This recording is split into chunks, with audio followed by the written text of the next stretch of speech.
Salut à tous et bienvenue dans le magazine qui vous entraîne dans les coulisses de vos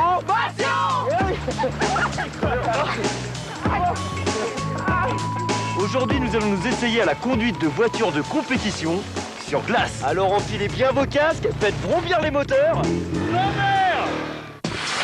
Dans la Wouche aujourd'hui, on part à la découverte du twirling bâton, on passe une journée avec un vétérinaire de campagne, on prend un petit cours de hip-hop et pour finir, on apprend à fabriquer un magazine sur les stars. Pour apprendre à piloter sur de la glace, il faut tout d'abord un circuit de pilotage entièrement fait de glace. Il faut aussi son permis de conduire, un certificat médical et des voitures. Pas tout à fait comme les autres. Christopher, quelles sont les particularités de ces voitures? La particularité, c'est qu'elles ont été légèrement modifiées pour la glace, donc un petit peu plus allégées, 300 chevaux, 4 roues motrices et ensuite des pneumatiques assez différentes. Ces pneus, donc, vous voyez, par rapport à un pneu normal, c'est assez étroit, avec un cloutage vraiment important. Ça ne va pas nous empêcher de glisser, on va beaucoup glisser, mais ça va nous permettre de contrôler vraiment notre pilotage au volant. Et finalement, à quoi ça sert d'apprendre à conduire sur glace? Ça sert à maîtriser son véhicule sur des terrains glissants.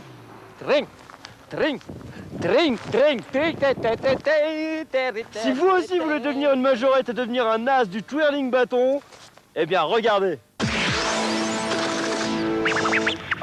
Salut la Wouche, je m'appelle Célia, j'ai 15 ans et je vais vous présenter mon sport. Bienvenue au club de Chi Mazarin. Avec les twirleuses et les twirleurs derrière moi, on va vous présenter ce sport. Et ce sport, c'est...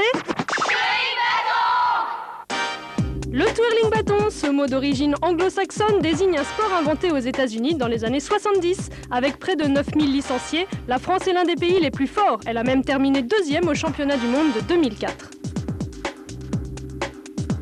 C'est un sport qui combine 3 disciplines. Alors premièrement, la danse, deuxièmement, la gym et troisièmement, le bâton.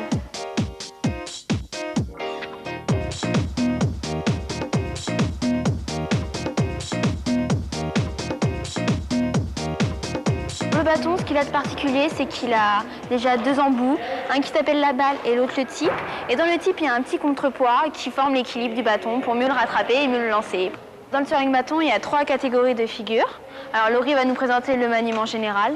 C'est un groupe de liaisons, de petits lâchers, de figures 8 qui montrent la vitesse et tous les petits lâchers près du corps. La deuxième catégorie de figures dans le twirling bâton, c'est les roulés. Alors Adine va nous faire une petite démonstration. Ça doit rester bien près du corps. La troisième catégorie de figures, c'est les lancers. Et le plus important, c'est de lancer avec le pouce. Alors avec le mouvement, ça doit faire autour du pouce et avec l'impulsion, ça doit monter très haut. Et après, il suffit de le rattraper et d'enchaîner les figures. Enfin, plus facile à dire qu'à faire. Ce qui me plaît dans ce sport, c'est tout la gym et tout d'être entre bonne compagnie. C'est un sport assez complet qui permet de bien se défouler. Ce qui me plaît dans le sport, c'est les compétitions, la concentration, le stress, les paillettes, la musique, tout. Qu'est-ce que tu réponds à ceux qui disent que le twirling bâton est un sport de filles? Je trouve que c'est n'importe quoi parce qu'il y a de plus en plus de gars qui en font. 2 garçons pour 8 filles, très exactement. Alors qu'est-ce que vous attendez, les gars? Bon, maintenant, je vais vous présenter la fille qui s'entraîne au fond du gymnase. Là, elle s'appelle Sabrina et elle est triple championne de France senior. Ça fait quoi de recevoir un triple titre de championne de France? Ça fait plaisir déjà et c'est l'aboutissement de plusieurs années de travail en fait. La France est-elle bien placée? Au niveau européen, on est les meilleurs, on est premiers. Et au niveau mondial, on est 2e, juste derrière les Japonais. Bon, j'espère que ça vous a plu et que ça vous a donné envie de faire du twirling bâton. En tout cas, c'est un sport trop bien. Sachez qu'il n'y a pas d'âge minimum ni de compétences physiques à avoir. Donc, rejoignez-nous vite. Hein. Salut.